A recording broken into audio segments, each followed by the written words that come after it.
Good afternoon. My name is Melinda Herring, and I'm the Deputy Director of the Eurasia Center, and I'm delighted to have so many faces here this afternoon for a conversation with the CEO of Naftogaz, Andrei Kopyliev. Andrei, welcome to the Atlantic Council. Thank you. It's wonderful to have you here, and we really apologize for running 10 minutes behind. The metro is apparently having trouble today, so sorry about that. Andrei, so today what we're going to do is have a discussion for about 20 minutes, 25 minutes, and then bring in some of our experts and then have a discussion with our audience here. And this audience is mostly State Department, think tankers, and experts on energy. So you're in good company today. So first of all, I wanted to ask you a question. There's big reports coming out of Kiev that there's going to be a lot of political drama tomorrow. It looks like the Prime Minister may not survive. And I've been thinking about Naftogaz and the leadership role that you've played there, the very honorable role that you've played at Naftogaz. The Rada is expected to dismiss the Prime Minister and replace him with, if you're not going to be very charitable, an old post-Soviet dud. Given the leadership that you've shown at Naftogaz and the administration's very clear vision for Ukraine, one that is free of corruption, one that's rich and one at peace, do you have any advice for Bankova as they're thinking about this? Advice for whom, sorry? For the president and for the Rada as they think through this reshuffle. As far as I know, tonight there was presented a new composition of the government, so it's already decided. There will be also a new prime minister, which was not in the government before. He's currently the vice prime minister. His name is Shmyhal, and that was presented just a couple of hours ago. So it's already looks like a done decision. So this is a new name for almost all of us in town. I think it's a new name for all of us, even those of us who really follow Ukrainian politics. What can we expect? I don't know. Neither have I met the person, never interacted from what I remember. I know he was dealing with energy, in the energy sector. He was working there. Otherwise, I don't know. Okay. That's a pretty straight expression. I want to give you a softball question. A softball is an easy question. So your colleagues just put together a beautiful presentation on Naftogaz. What happened over the last 6 years? And I think this slide in particular is quite illustrative. So the net cost of the state budget was -$0.6 billion, and after you guys turned things around, it's now $9 billion. Can you give us a quick run through? I'm not going to ask you to go through these slides, but can you give us sort of what are the highlights that you guys have accomplished since you've been the boss? I think one of the most important things that we did is that we broke so-called vicious circle of Russian gas, which was based also on corruption. And what was happening before arrival of our team is that Ukrainian domestically produced gas would be sold at very low price, heavily subsidized to everybody, which created lots of corruption, lots of manipulation, lots of siphoning to the benefit of local stakeholders. Because of the very low price, pushed very heavily on consumption, increasing it, because gas was cheap as dirt, and people would consume it 3, 4, 5 times more than comparable Eastern European countries. I'm not talking even about Germany or the Netherlands, for example. As an outcome of this, Ukraine had to import a lot from Russia, import very high price, as we've learned through arbitration process, higher than the fair market price, which we should be getting through our contract. And that also created corruption, because intermediaries who existed between Russia and Ukraine were making their cut. By removing corruption in both areas, we managed firstly to drive consumption down and become more energy efficient. We managed to diversify, to buy gas from Europe at the fair, transparent conditions without intermediaries. We managed to implement other measures within Ukraine, improving corporate governance. And that all resulted in Naftogaz from being a black hole of Ukrainian economy to becoming basically a cash cow of Ukrainian economy. And that cash cow last year helped the government, as we say, close the budget.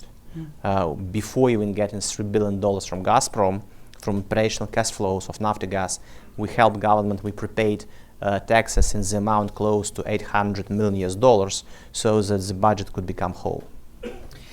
So that's a really impressive list of accomplishments that you and your team have put into place. But my understanding is that these intermediary companies are still a problem. Is that correct? They are still an issue. They should cease to be an issue from the 1st of May this year. Why? PSO obligation, which was imposed on Naftogaz by previous government, which requires us to sell gas to intermediaries and then they sell gas to households, should cease to exist. That is part of the program with IMF. Okay. We do hope that the new government will honor obligation towards IMF. We believe that financially Ukraine should be following this route because there is no other option, at least financially sustainable option. And then from the 1st of May, Naftogaz should be able to send gas directly to households. Now, I don't want to sound too fawning, but what you guys accomplished was pretty remarkable, especially at a state-owned enterprise. And I'm looking at some of the other state-owned enterprises in Ukraine, and I'm wondering, is there a strategy or management style that helped you to accomplish these things? I know that there was a lot of fighting, and you've been under attack multiple times, but what kind of advice would you give to someone who also wanted to take on one of these gigantic state-owned enterprises in Ukraine? One of the key elements of our success was corporate governance reform. And firstly and foremostly, our shareholder, the state, represented by the cabinet, when Yatsenyuk was the prime minister, gave us authority to deal with matters within our control. And that was a major development for Naftogaz. And if you look at the cases where Naftogaz is most successful, is where there is no state regulation, where state did not intervene. Where state intervenes, then the result is significantly less attractive, or I would say less profitable or less value creating. And that was the main reason why Naftogaz managed to succeed. That is why any advice for any state-owned entity management would be firstly get authority to run the company and decrease state intervention to minimum, and then implement the principle of zero tolerance to corruption. Combination of the first and the second does create an environment where people can achieve a lot, can deliver a lot, and companies turn around and perform amazingly.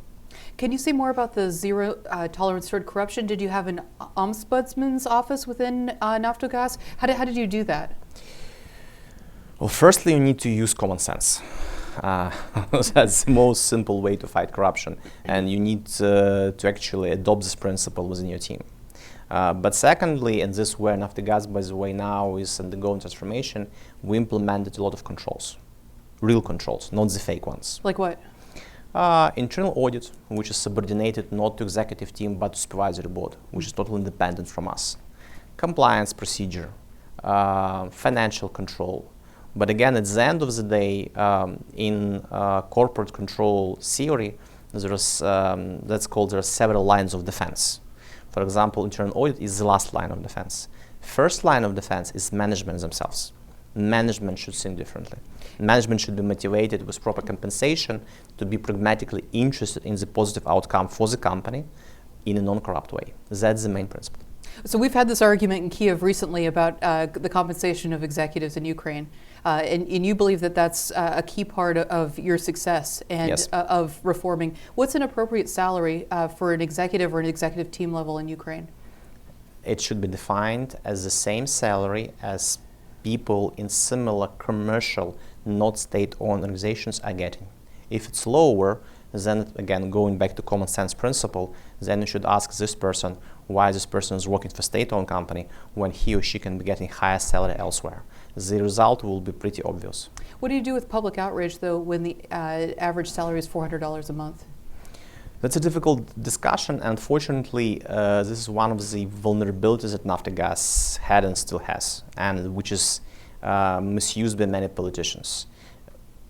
We hoped, and in 2015, there was a general consensus that market salaries should be paid.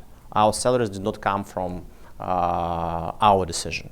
That was decision of the government, which was done based on the market research and converted through supervisory board decision into salaries of Naftogaz executives. There was a consensus that Ukraine should go into the way which was proven by many Western countries as the right one. Unfortunately, later that changed. And I believe that for Zelensky and for his team, going back to common sense principles is one of the major challenges. Okay. Now, in a previous interview, you mentioned privatization and Naftogaz in the same context. Given the recent unbundling of Naftogaz, what's the likelihood that Naftogaz will become a private company soon? We had very, I would say, positive discussion about this with the government, which is about to leave. So I don't know what the new position of the new government will be. Okay. Previous government, for example, clearly understood that that is the way forward. They did send for privatization today couple of hundred smaller enterprises. They supported privatization of Ukrzaliznytsia, Ukrainian railway. And Naftogaz was on the top of the list. Because at the end of the day, it's also about direct investment. That's about rule of law. That's about money for the budget. And I'm still very positive about this. I believe that any government that will try to run Ukraine properly at some point of time, pretty early I would say, would come to conclusions that all major enterprises which don't have strategic impact on vulnerable areas of economy should be made private. Now, you've sort of killed it at Naftogaz. There's not really a whole lot left to do. Are you interested in taking on one of these other post-Soviet behemoths? I doubt that. I still have things which I need to finish at Naftogaz. Okay. Especially transformation, especially production. Those are areas where progress still to be achieved.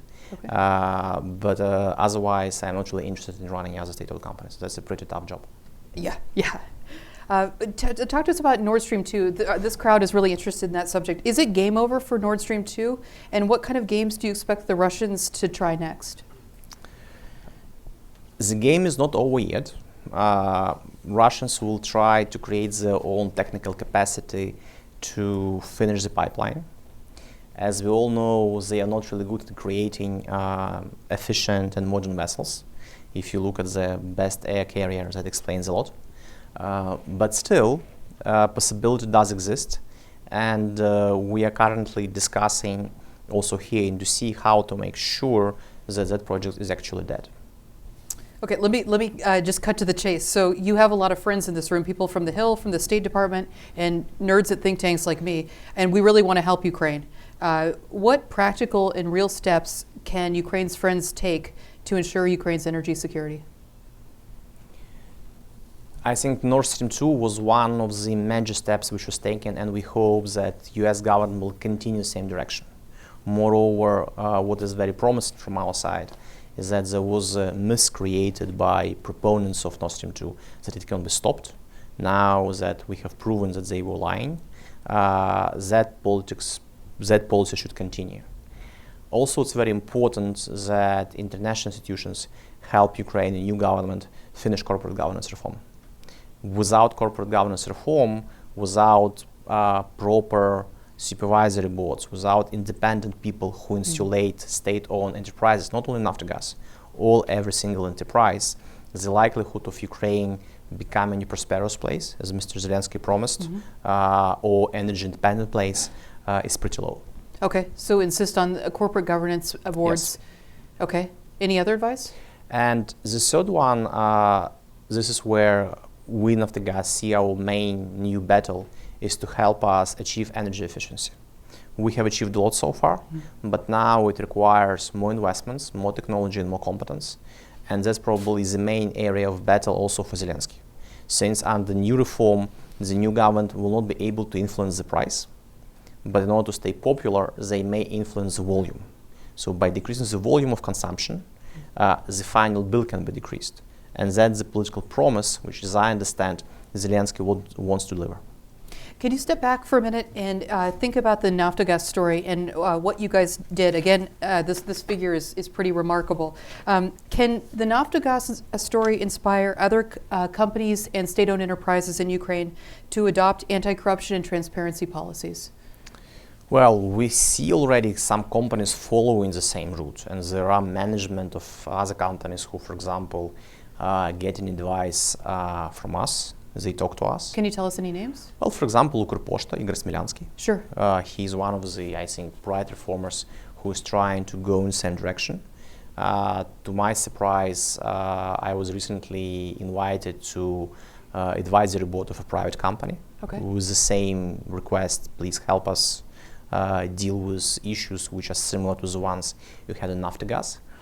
So yes, that movement is growing. But what is very important is that people in Ukraine should be shown that not being corrupt is a pragmatically good choice, not some rosy, unrealistic option, that they will be better off not being corrupt. And that is done in two ways. Firstly, there should be proper market compensation. That's why it's so important. But secondly, there should be rule of law. Those who turn out to be corrupt, there should be punishment. We would really appreciate it after you finish these reforms if you could get on judiciary reform. No, thank you. No, thank you. That's already too much for me. It's an even more difficult one. Any other final comments or thoughts that you want to share? I guess that's it. That's it? Yes. Okay, well, thank you so much for your time. It was Thank a pleasure you. to have you here today. Thank you.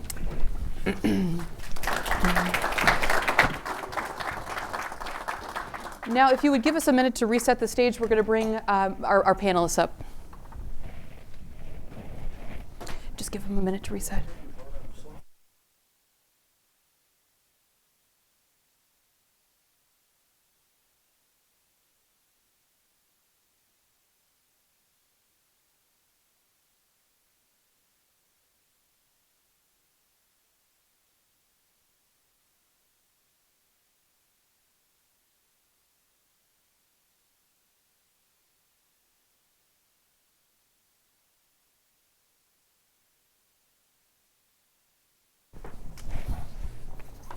Okay, great.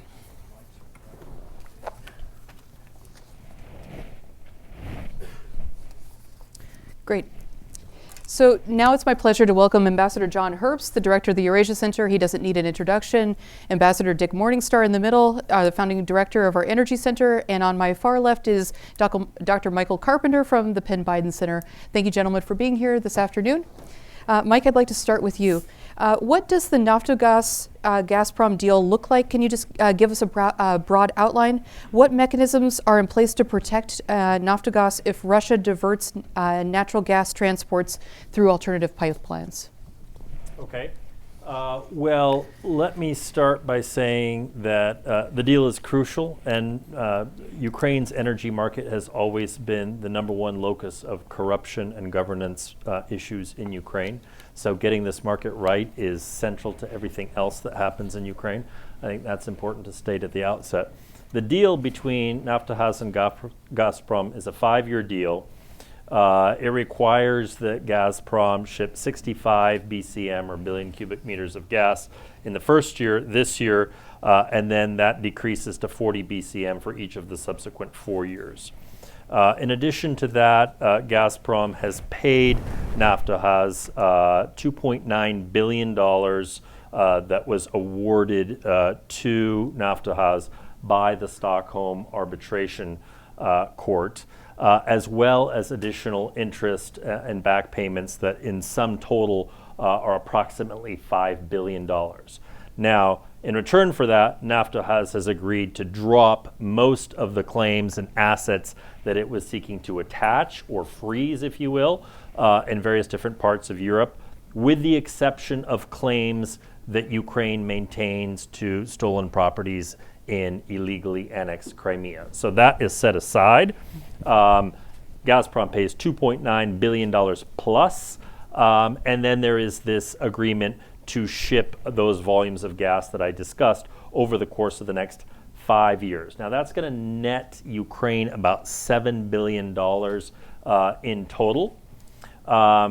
And it is not a take or pay clause. It is very important that Gazprom is obligated to send these volumes through Ukraine to its European consumers, regardless of whether those volumes actually flow or not. And it is financially liable for that. Now, it's important to note, and Andrei Kobolyev mentioned this, Ukraine is not buying Russian gas. This is gas that flows through Ukraine to European consumers. There was, compromise involved in this deal. I think the Ukrainians were looking ideally for a 10-year deal. They got a 5-year deal. Of course, the volumes were also under consideration. Russia wanted to reduce those volumes. Ukraine wanted maybe a little bit more. At the end of the day, though, that the chief alternative to this was no deal whatsoever. And it is my prediction that that would have been the outcome had it not been for U.S. sanctions on Nord Stream 2. Because Russia's play was to essentially kick the can down the road for as long as it possibly could until it sensed that it had Ukraine in a sort of a headlock and could afford to play hardball and stop deliveries of gas through Ukraine altogether by using the alternative Nord Stream 2 pipeline route. Now that that has been blown up, thanks to sanctions from the United States, not literally blown up, but now that it's been put off, excuse my colorful language, it will, that is not a viable option for Russia until the Nord Stream 2 pipeline comes online. And of course, that's an open question of how much longer it will be before that happens. Does it happen at all? I suspect it will happen, but not anytime soon, meaning not anytime in the next 12 months. So all in all, I think it's a great deal. It is a compromise. Nobody got 100% of what they wanted, but it is a great deal for Ukraine's energy security. As I said, $7 billion in transit revenues over 5 years. That's a good thing for Ukraine. Thanks a lot, Mike. Dick, if Gazprom reneges on its part of the deal, how should Ukraine and the West respond? Well, I will answer that question. Okay. I promise, and I have some very, very distinct thoughts on that. But before getting there, with respect to the deal itself, and I agree with Michael. And I just want to say, in spite of the title, I don't think that this was a situation where it's a question of Russia being outfoxed with respect to this agreement. I think that Russia was responding to reality, and I think the reality was created, frankly, by everybody doing their job. I agree with you, Michael, on the U.S. sanctions. They were very targeted. They achieved the purpose of at least creating delays in the pipeline. I think it had a very, very positive impact on the deal taking place. It somewhat surprisingly got relatively mild reactions in Europe. Michael Weber, my friend out there from the German embassy, might say that there was a big reaction in Germany, but I think overall it was. I think that the reaction was relatively small, and certainly in Brussels it was, and so that was positive. Ukraine, with all the developments that Andre described earlier, I think Ukraine did their job and utilized leverage. I think the Europeans did their job. The Commission, I think, did a good job in helping to get this agreement done. And it was something, by the way, that Chancellor Merkel had said ought to be done. In fact, I said at an earlier session a few weeks ago here that I think Klaus-Dieter Borchert, who was negotiating for the Commission, maybe deserves the Nobel Prize for having gotten this done. So I think it was a situation where Russia really had no choice but to go along with what was, I agree, a compromise. Are you saying that Naftogaz made Putin an offer he couldn't refuse? Well, I would never say that, but I think Naftogaz and Andre did a very good job. Now back to your question. What should happen? The big concern about an agreement between Gazprom and Ukraine has always been, well, will Gazprom comply? Yep. And how do we, how do you force Gazprom to keep its word over the next 5 years? I think we ought to be very direct on that. I think the U.S., in consultation with Europe, should make very clear that if Gazprom breaches the agreement in bad faith or otherwise uses its leverage in the energy market to unduly pressure any country, Ukraine or any other country, that the U.S. should sanction Nord Stream directly at that point. And I would include purchases from Nord Stream. Now, I know that would create a major problem in Europe, and we were able to avoid that by the targeted sanctions that took place now. But if Russia were to act in bad faith and not comply with the agreement, I think all bets should be off and very serious action should be taken. Great, thanks, Dick. You want to jump in, Mike? I just want to say one thing, which is I think the German government does need to be commended for Right. being part of this negotiating team with Maros Šefčovič and members of the commission, because they were actually at the table to get this thing done. And often they come under a lot of criticism for Nord Stream 2, but on this particular issue, they were very helpful in getting the deal achieved. No, I think that's right. And Chancellor Merkel said even early last year that this agreement had to be done. Great, thanks for that interjection. A question for all three of you. Beyond imposing sanctions on projects like Nord Stream 2, what can the U.S. do to support energy security in Ukraine? I'll start with John. Well, there are a number of things. First of all, because of technological gains here in the fracking revolution, liquefied natural gas is now a serious source of supply. And I think investment in Ukraine in a port that could receive this would be a wonderful development. That would require some serious diplomatic efforts in Ankara to persuade the Turks to permit hydrocarbon flows into the Black Sea and not just out of it. That's one. Two, we should be working, I believe we already are, with Ukraine on creating an investment environment which will encourage direct investment in Ukraine. Mr. Kobyl, you've already said that they need to increase production of natural gas in Ukraine. We know that there are serious energy deposits. Let's bring in the companies that can do it, and let's create the investment environment that makes that possible. And that, of course, also relates to very important reform issues like the rule of law and how you ensure equal protection under the rule of law and not vested interest dominating the system. So I'm a little bit less sanguine on getting the Turks to change the parameters of the Montreux Convention right now. That does not allow for tankers to sail through the Bosporus.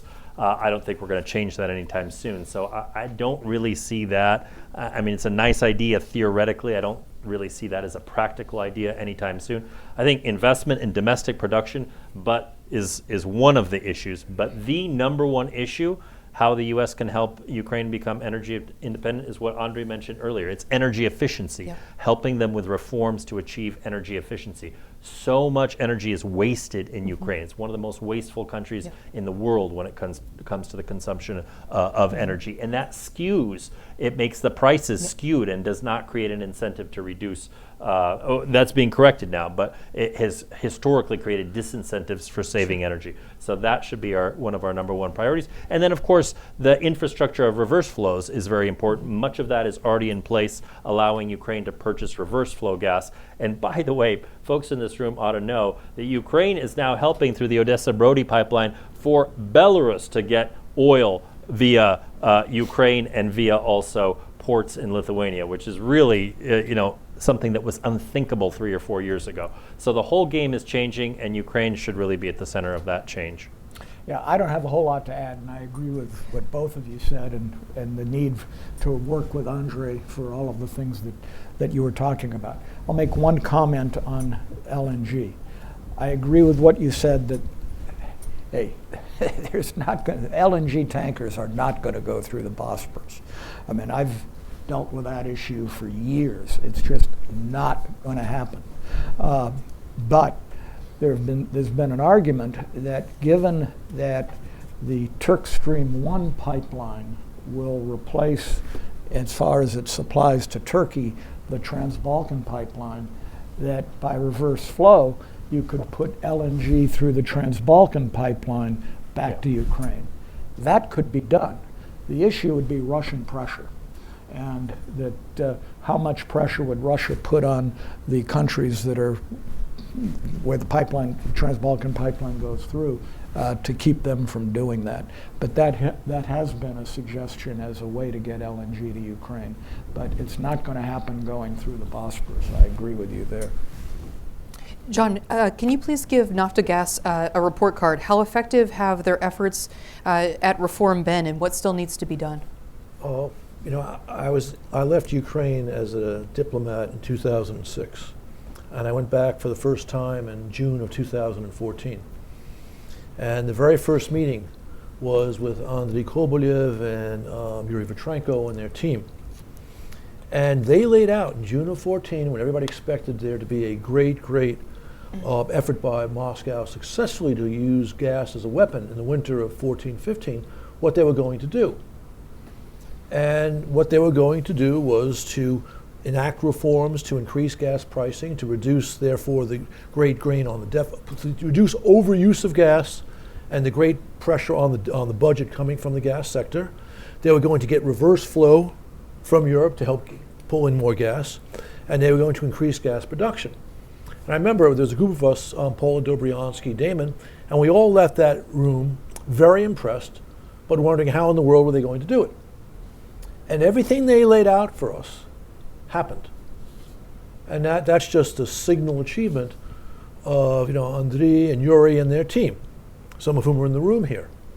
And of course, they followed up that achievement with the successful negotiation of the gas deal with the Kremlin in the last couple of months.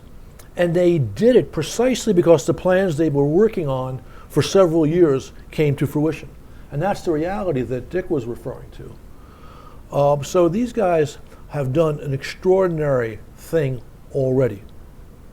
And along with what Natalie Uresco did in Ministry of Finance, I think the key examples of reform in Ukraine, an extraordinary performance by any measure, against not just foreign opponents, but extraordinary domestic vested interests that to this day are pulling at still what they see as a honeypot of gas in Ukraine.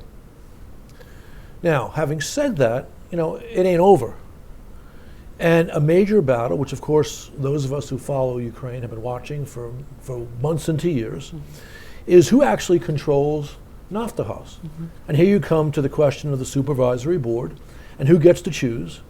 And we know that despite commitments made at the most senior levels in Kyiv, in Bankova, about, you might say, modern corporate governance, that hasn't quite happened. So this has to be solidified. And you need to have a new board, by new board I mean you have to fill all the vacancies in the board, including with the international elements of that. And then of course there's the whole question relating to who's in charge of the board, because this will affect it, of unbundling. So these are the privatization of the other assets of Naftogaz. These are all things that need to be done.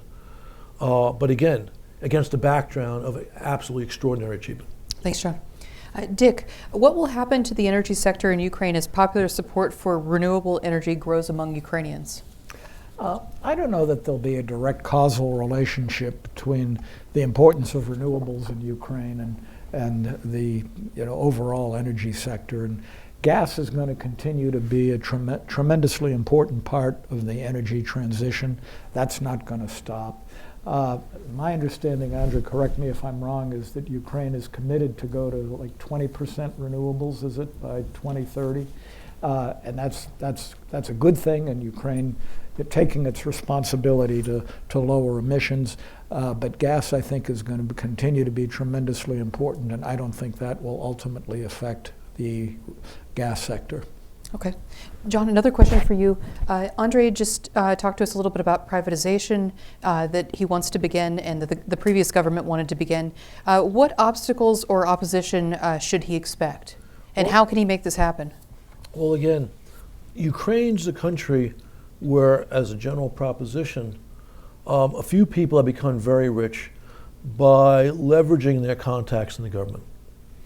And I think that as you look at removing some of the enterprises that belong to Naftogaz, there will be a desire to repeat that history. And unbundling privatization is critical, but it has to be done the right way via an open, transparent process overseen by people whose only interest is to make sure that the government of Ukraine receives and the taxpayers of Ukraine receive fair value for the assets. So this is something to watch very carefully, but it also starts with what happens with the supervisory board. Okay, so we watch that space. Mike, I wanted to ask the last question to you, and then we're going to bring in our audience. It's the same question I had for Andre. So we know that tomorrow is going to be a big day in Ukraine. Things are likely to change. Mr. Szalinski was elected on a platform to bring peace to Ukraine, to bring wealth finally, and to get rid of corruption. What advice do you have for Bankova, given all the rumors that are coming out now? Well, my advice is do not allow the oligarchs a pathway to get back into power indirectly in Ukraine, because if you do, you will lose the support of the Western community. And that may sound very dire and even hyperbolic, but we don't know much about some of these new appointees. They may turn out to be perfectly fine technocrats, but there is enough speculation, there is enough concern that some of these remarkable reforms, like the ones we've been talking about at Naftogaz, where, frankly, in the last administration, we had to fight the Poroshenko administration that was resisting this tooth and nail to put in place an independent supervisory board and competent management. And now that's been replicated, by the way, in Ukroboronprom, the major Ukrainian defense conglomerate, with Ivaras Abramovicius as the head of their supervisory board. They've got independent people. They've done an independent financial audit. They're following the Naftogaz model. So much is at stake here. And if we see the influence of people like Dmytro Firtash, Rinat Akhmetov, and other oligarchs through proxies, through people that are more beholden to their interests than to the national interest, then the project starts to unwind. And maybe it won't. Maybe that's just an overstated concern. But I think it's a real one. I think it's palpable. I think it's felt very much in the streets of Kyiv and back here in Washington. And so I hope that they consider very wisely who they put into what jobs, because frankly, some of the people who are rumored to be losing their jobs, like Finance Minister Makarova, are very competent professionals who have done a very good job, and seeing them leave gives one a little bit of, cause for concern. Not a little. Not a little. Gentlemen, any other advice? We're offering free advice here. Good. You're good? Oh, come on. Okay. Any other comments you guys want to make, or should we bring the audience in? Bring the audience in. Okay.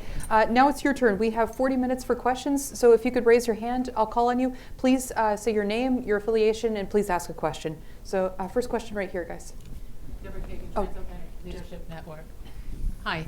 A question on being able to sustain current transit fees and the like in light of the glut of gas on the market and the precipitous drop in prices of gas. What's your views on that? I defer to Dick. Well, that's a good question because there is a glut of gas on the market. It's a highly competitive market. The transit fees, are contractual. It's true that whereas the big concern about Russian gas going back, 5, 10, 15 years was the high price that they were, that they were pressing on customers. The prices are going to be low. It's a question of negotiation. I don't see any major change in transit fees, at least with respect to Ukraine at this point. It's part of the agreement. I don't know. What do you think? Will there be pressure, Andre, on transit fees? Just let's give him the microphone. Well, I don't expect pressure on transit fees. As you know, one of the objective drawbacks and the painful compromises that Ukraine had to accept for this agreement for the next 5 years is that transit fees stayed the same, which are not really high. But I'd say that transit fees will not save Gazprom. It's not anymore about transit fees. It's about the pressure that LNG, also coming from US, is putting on European gas prices, because there is huge oversupply in summer, and since for LNG producers, marginal cash costs for any LNG export is super low, they will compete very hard with Gazprom. And in 2019, by the way, Gazprom lost their market share to LNG. What would maybe part of the issue too, even with the low price of gas, how much is the transit fee, and is the transit fee enough that as long as it's not increased, that or low enough that it wouldn't be a factor as far as lowering it wouldn't make in the end that much difference? Is that true or what? If you look at current price environment, Gazprom, the amount they are paying to us and to other countries to deliver gas to major hubs, let's say Germany, is still lower than and if you add on top their marginal costs, it's still lower than the lowest price of gas which we expect this summer. I, by the way, expect the summer Europe to be going somewhere in the area of 2-digit zone, meaning less than $100,000 or $100 per 1,000 cubic meters, which the last time we saw this price environment was somewhere in 2006, 2007. Still, Gazprom will be profit making in that. So there is still room for them to stay in the business paying current fees. Great. Another question, Viola. Andre, if you could pass the microphone. Thank you. Viola's in purple, right there. Thank you, Viola Ganger from Just Security. I'm kind of surprised there's been no talk at all about the big scandal involving an apparent U.S. space plot against Naftogaz management. And I wanted to ask, is there any of that sort of activity, whether from the United States or anywhere else, still ongoing? And there must have been, in recent years, other such schemes. How did you manage to ward those off? So we're actually not going to ask him questions. The questions are for these guys, unfortunately.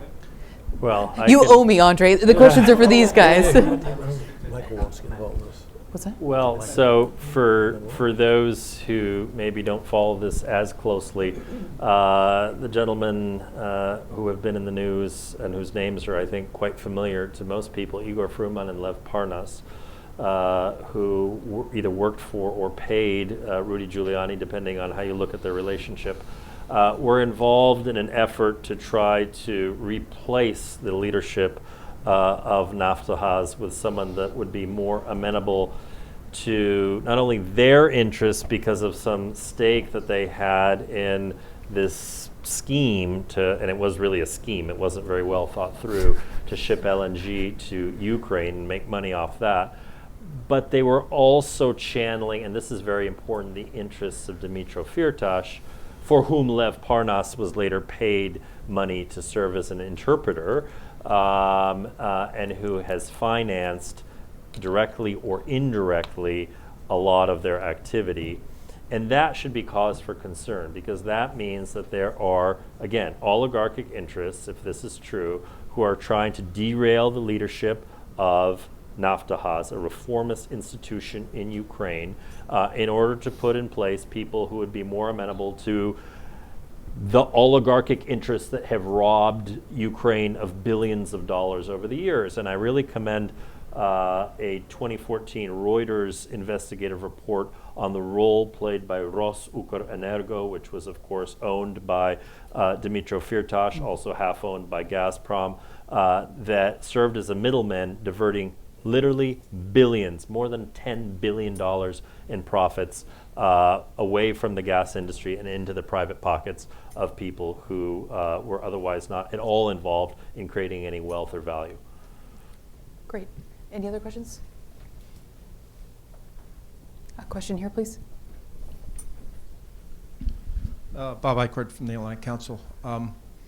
One of the tricky issues has been, as we've talked about, the price reform and the range of prices related to gas in the domestic market. And in part, it gets to the recommendation for energy efficiency because a lot of that gas is wasted in the heating, combined heating power systems, et cetera, that are major users of gas.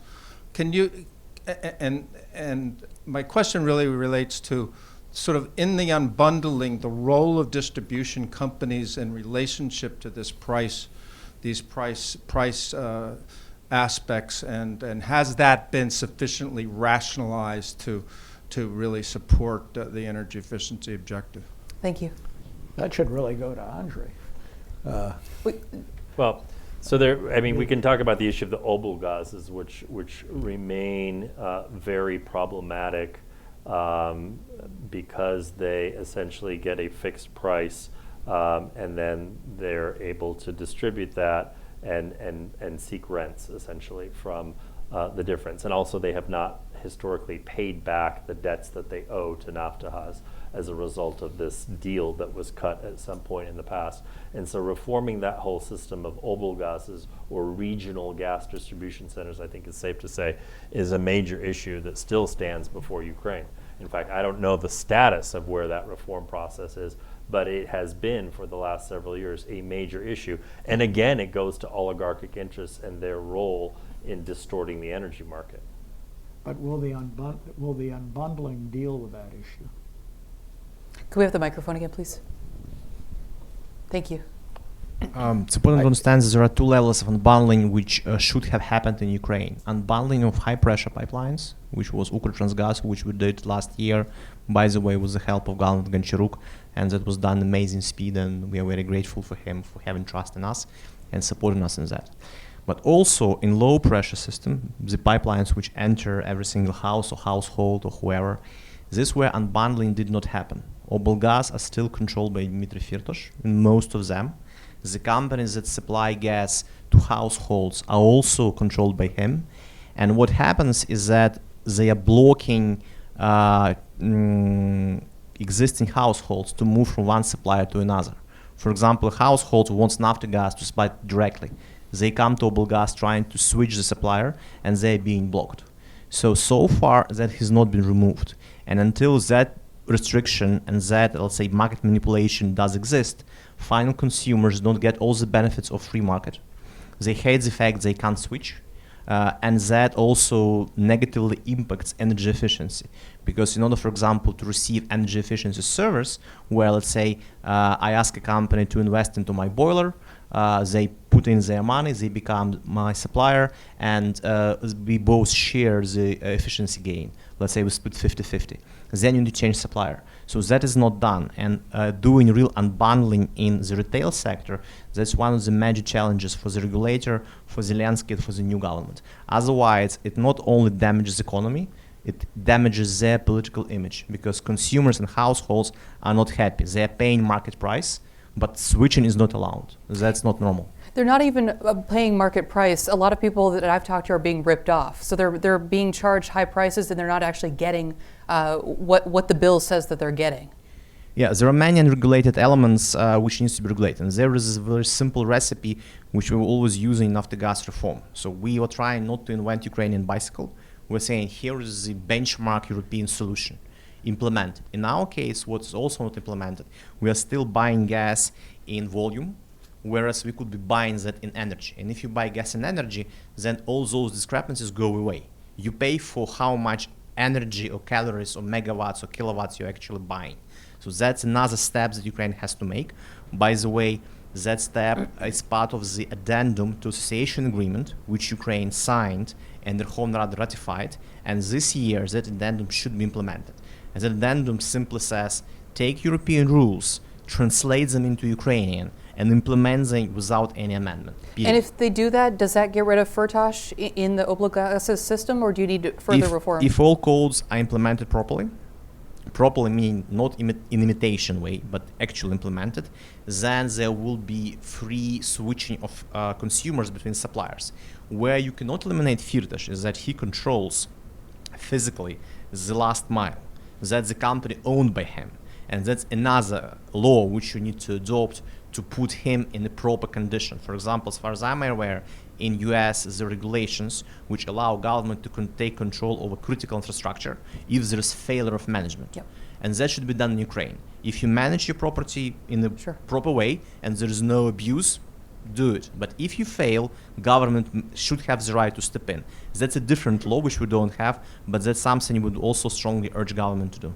Thank you so much, Andrei. It's also worth mentioning, just so people understand, Firtash was not only at the dead center of the great corruption in the gas sector before the reforms that Yuri and Andrei oversaw, but also he is under indictment in the United States, and we've been trying to get him extradited from Austria for several years. So he's arguably Ukraine's most notorious oligarch and also a wanted man here in the United States. Thanks for that reminder. Any other questions? Right here in the middle, please. If you could wait for the mic, here it comes. Thanks. Abdel Santiago from the Panama Sovereign Wealth Fund. The question came up about turning Naftogaz into a private company. Where is that coming from? Is there political appetite in the country for that? Is it too much too soon, or what are your thoughts on that?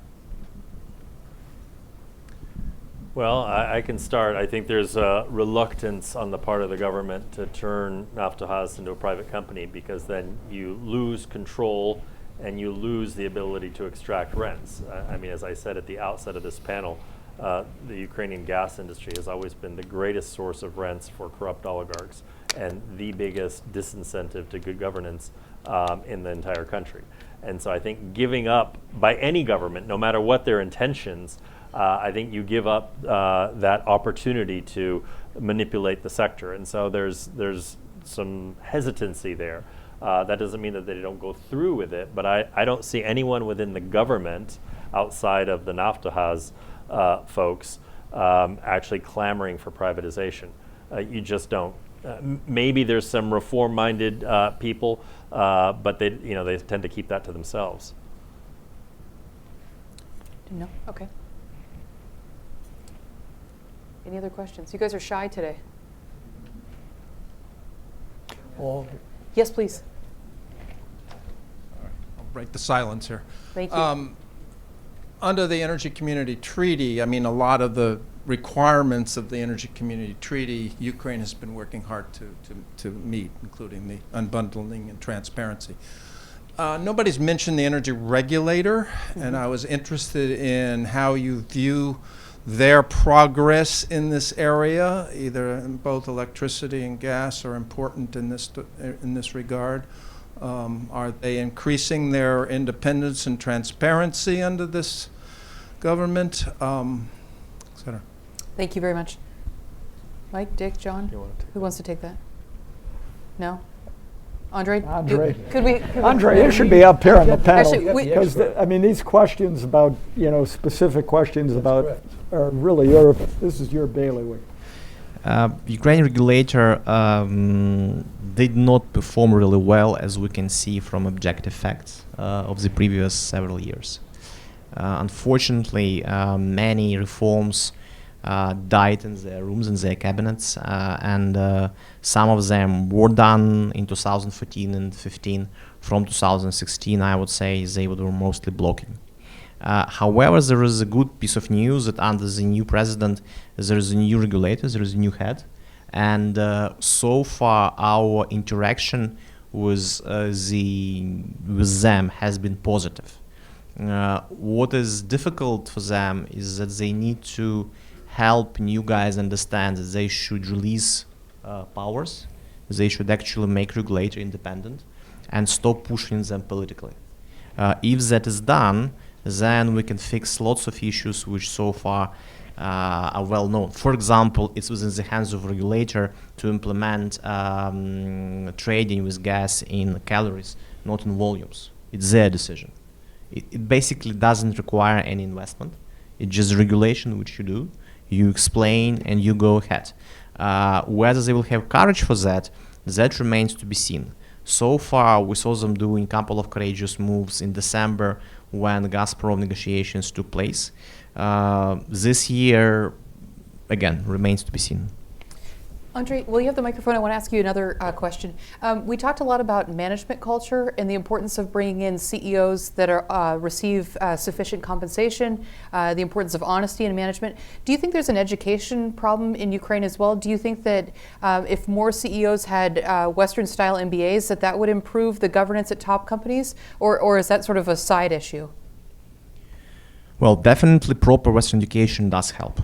And that's something where Ukraine is lagging behind because most of successful people who get proper education, they don't come back. And why would they? Why would they have to explain to everybody why they have to be paid market salary if they can work outside, let's say here, get market salary and don't get those stupid questions?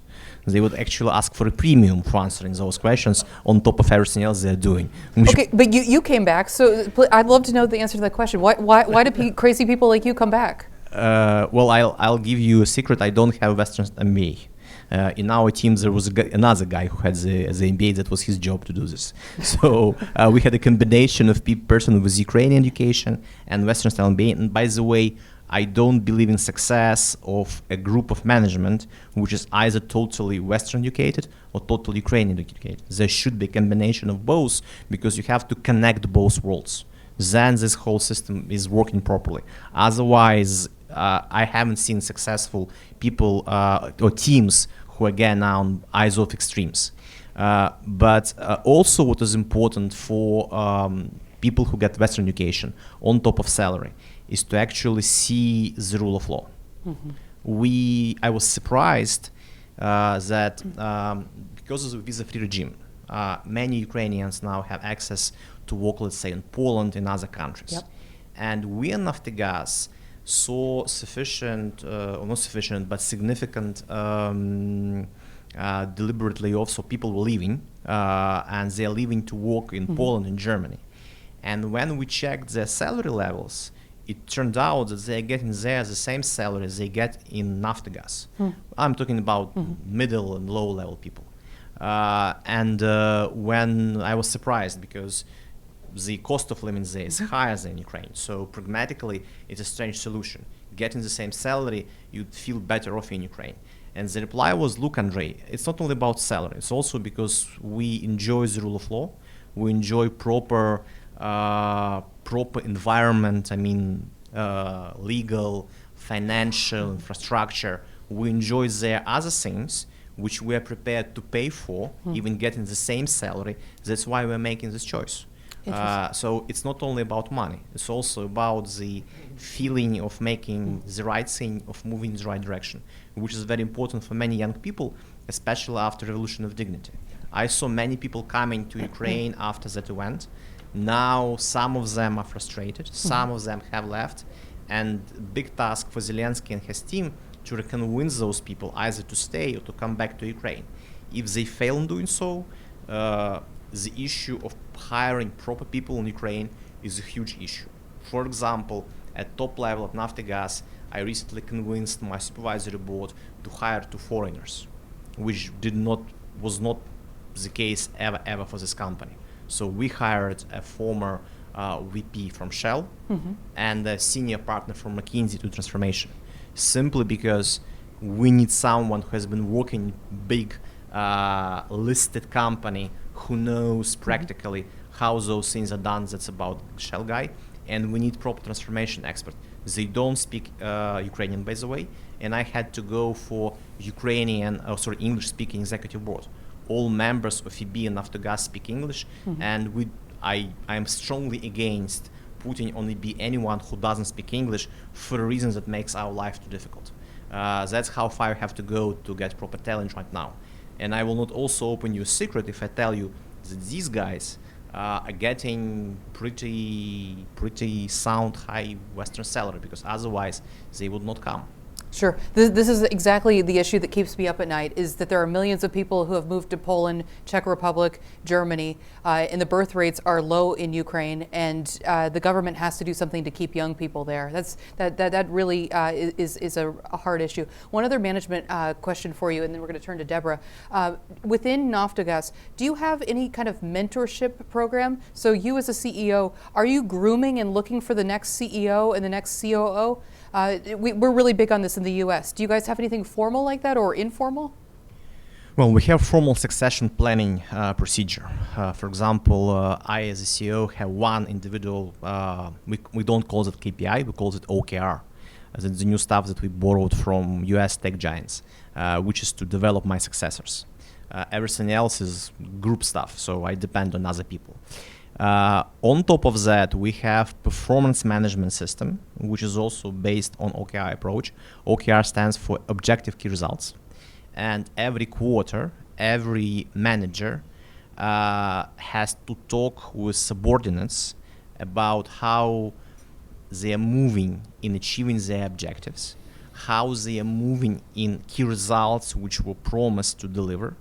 The beauty of the system is pretty flexible, and it is based mostly on proposal of subordinates. So I am, as a manager, communicating objectives, and then my people come to me and say, Kobolev, to achieve them, here are the key results for the next several quarters, which we plan to achieve, which will bring us closer or may let us achieve the objective itself.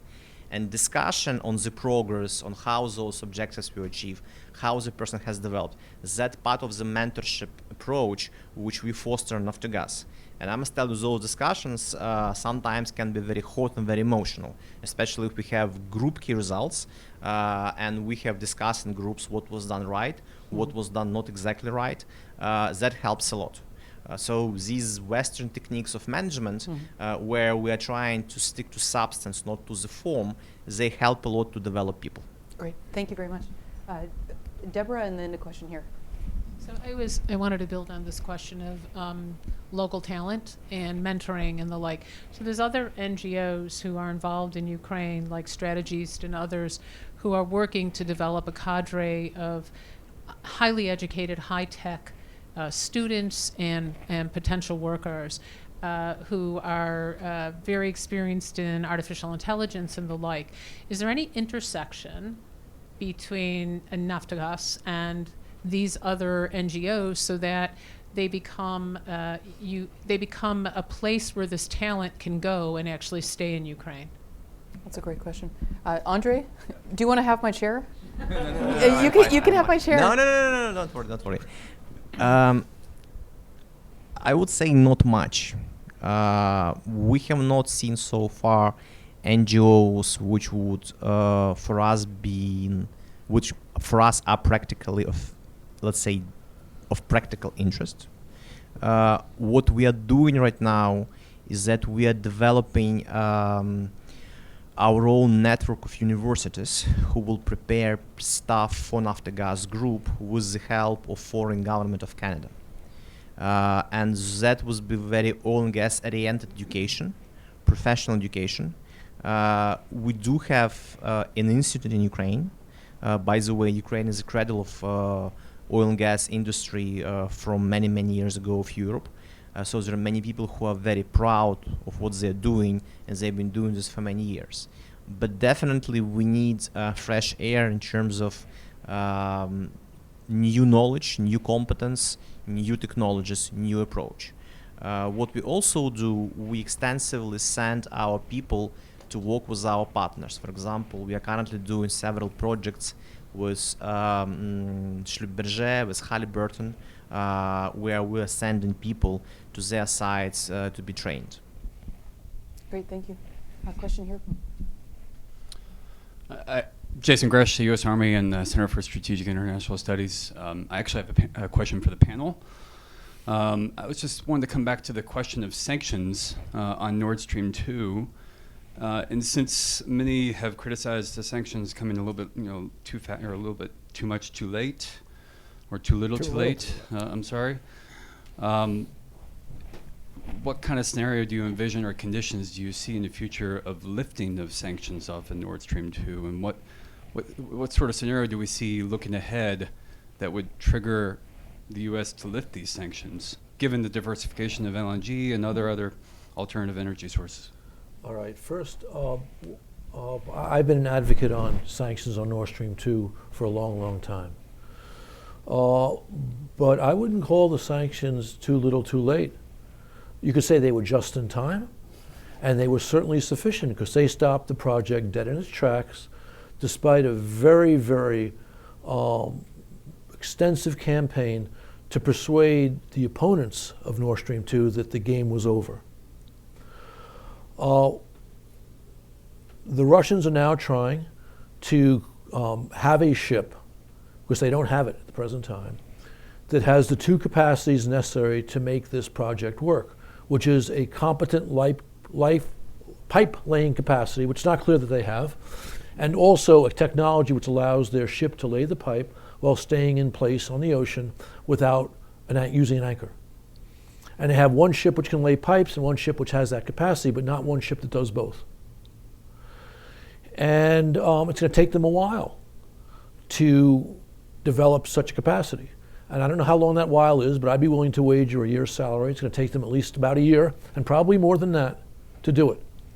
And Lord knows what will happen in the gas market while this is going on. So that's point one. Point two, all kudos to the Congress for doing what could have been done by the administration, although the administration did not get in the way, with perhaps one exception.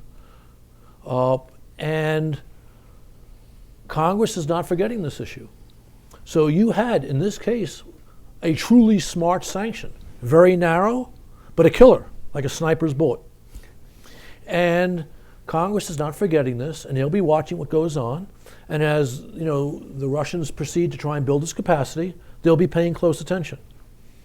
And I can't tell you precisely how this will play out, but I suspect that some smart person is going to come up with another smart sanction which will deal with the next iteration of this if that's necessary.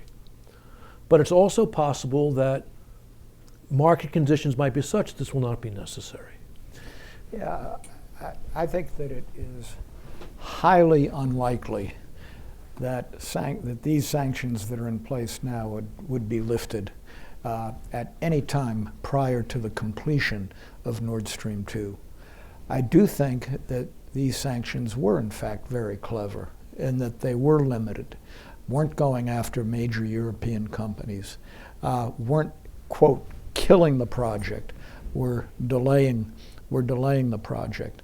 And that the one thing I would add to what John said is that I think that even for our president and whatever his relationship is with Putin, it would be politically disastrous for him to do anything to try and lift the sanctions. He has waiver ability, but I think it would be very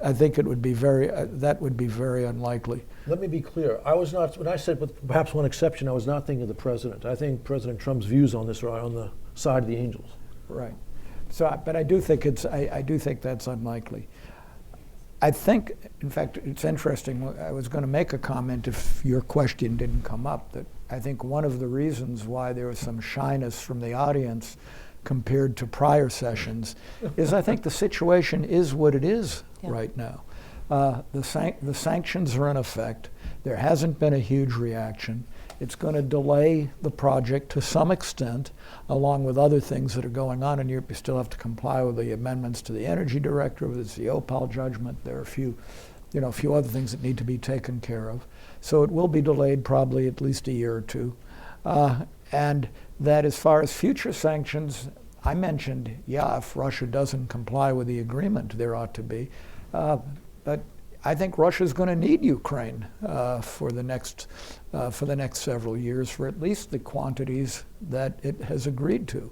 And as long as Nord Stream 2 is not completed, it'll be more gas going than what's been agreed to going through Ukraine. So I think the situation is in a bit of a static state right now. Great, thank you. Gentleman here, please. Just wait for the microphone, please. Hello, Gökhan İkici. I'm originally from Turkey. I live here under the rule of law for the last 1 year in US. Okay, and lived all the privatization issue in Turkey, and would like to ask you, but we will reflect it to you, I guess.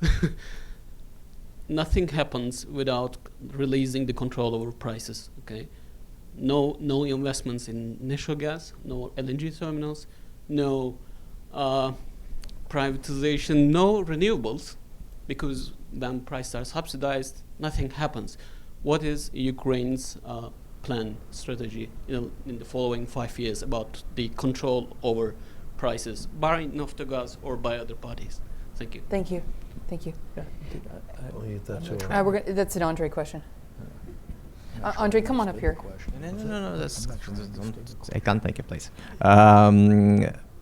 Actually, control over prices for gas in industrial sector has been released, or was released in 2014.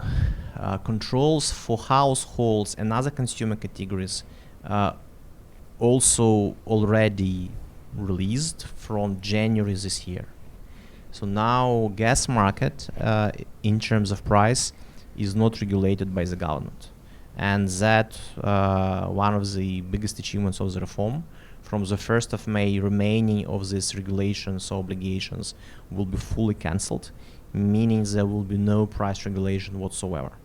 And that, I believe, if maintained, will allow the industry to develop properly. And I agree with you that no privatization of Naftogaz, no proper development of biogas, nothing will happen if there is government control. Great, thank you. Last question to Kathy Kosman in the back, please.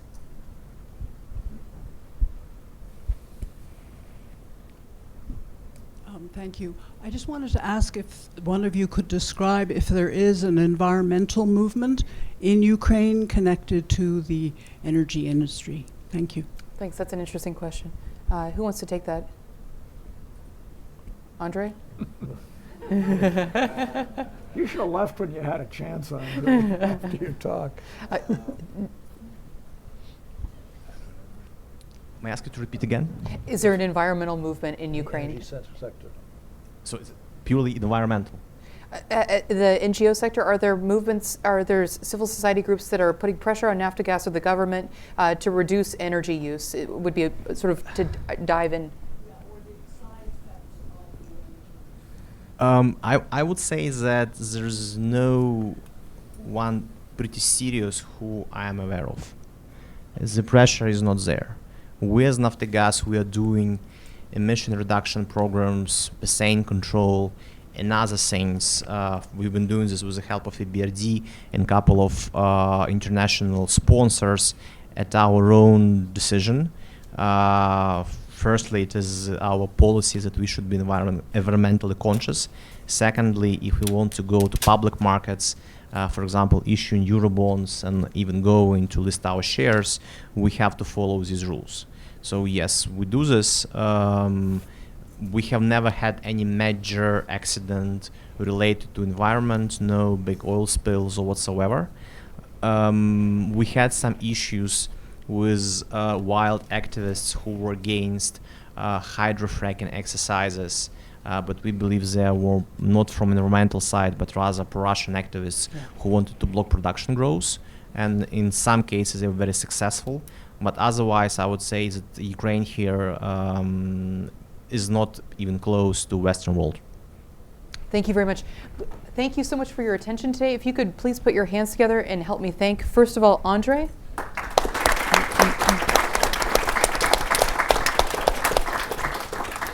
Thank you. Please come again, and please help me thank our three fine think tank experts as well. Tomorrow, I hope you'll come back. We have a fantastic debate also on Ukraine. This is Ukraine Week here at the Atlantic Council. Tomorrow, we have a feisty debate at 2:30 p.m. The question is, why should the U.S. care about Ukraine? Ambassador John Herbst and Alina Polyakova will debate some realists. They actually exist in this town. So please come back again tomorrow. Some realists. Mm-hmm.